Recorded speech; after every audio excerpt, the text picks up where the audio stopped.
घने जंगल में एक बूढ़ा शेर रहता था। शेर की तबीयत अचानक से बहुत बिगड़ जाती है। वो बहुत दयनीय स्थिति में रहता है। तब शेर के बाद जंगल का राजा कौन बनेगा करके सभी जानवर बहुत सोचने लगते हैं। एक दिन जंगल में रहे सारे जानवर एक जगह समावेश होते हैं। उस समावेश में शेरों का झुंड, हिरणों का झुंड और हाथियों का झुंड भाग लेते हैं, लेकिन भेड़ियों का झुंड भाग नहीं लेते।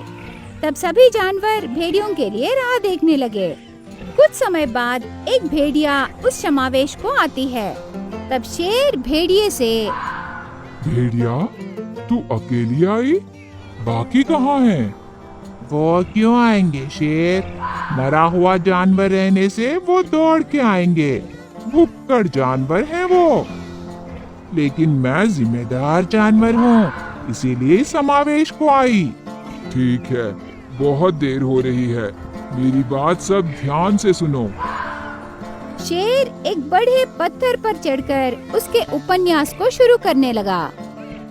सब ध्यान से सुनो। हमारे महाराज की तबीयत ठीक नहीं है ना? अब इस जंगल का राजा कौन बनेगा? इस बात का निर्णय लेने के लिए शेर महाराज ने दौड़ प्रतियोगिता रखे हैं। ये उनका आदेश है। इसीलिए तुम सब अपने अपने जाति जानवरों में से एक एक भाग लो। इस दौड़ प्रतियोगिता में जो जीतेगा वही इस जंगल का राजा बनेगा। ऐसे शेर कहने पर सभी जानवरों के झुंडों में से एक एक जानवर इस प्रतियोगिता में भाग लेने आगे आते हैं। चूंकि भेड़ियों का झुंड वहाँ नहीं रहता, लेकिन समावेश को आई भेड़िया प्रतियोगिता में भाग लेती है। ये मुकाबला शेर की गुफा से शुरू होकर एक बड़े पहाड़ तक रहता है। उसमें शेर, भेड़िया, हाथी और हिरण शेर के गुफा के पास रहे लाइन पर खड़े रहकर दौड़ने के लिए रेडी रहते हैं। 1, 2, 3, गो! ऐसे कहते ही प्रतियोगिता शुरू होती है। सब अपने अपने जाति जानवरों को एनकरेज करने लगे। हाथी आधे रास्ते में ही थक के रुक जाती है। उससे हाथियों का झुंड निराशा हो जाता है। प्रतियोगिता में शेर, भेड़िया और हिरण ही रहते हैं। तीनों जानवर दौड़ रहे थे। रास्ते में हिरण पीछे मुड़कर देखती है। शेर जल्दी जल्दी दौड़ने लगा। तब हिरण को शेर का शिकार याद आकर वो डर के मारे मुकाबले से दूर भागकर झाड़ियों के पीछे छुप जाती है। उससे प्रतियोगिता में सिर्फ शेर और भेड़िया ही रहते हैं। दोनों जोर जोर से दौड़ने लगे।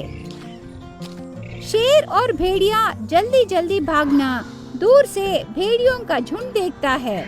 तब भेड़ियों का झुंड पूरा आगे जा रही भेड़िए को रोकने की कोशिश करने लगे। उससे शेर आसानी से पहाड़ तक पहुंचकर प्रतियोगिता में जीतता है। भेड़ियों का झुंड को देर से पता चलता है कि वहाँ दौड़ प्रतियोगिता हो रही है। उससे भेड़ियों का झुंड बहुत निराशा हो जाती है। यहाँ दौड़ प्रतियोगिता हो रही है। हाँ, मैं इस जंगल का राजा बनना चाहता था और ये बात मैं तुम्हें नहीं बोला, लेकिन तुम सब मुझे क्यों रोक दिए? आहार खाने के लालच में हम तुम्हें रोक दिए। ऐसे सभी भेड़िए कहते हैं। तब सभी जानवर इन भेड़ियों की बुद्धि कभी नहीं बदलेगी सोचकर उनके नए राजा को खुशी से चुनते हैं।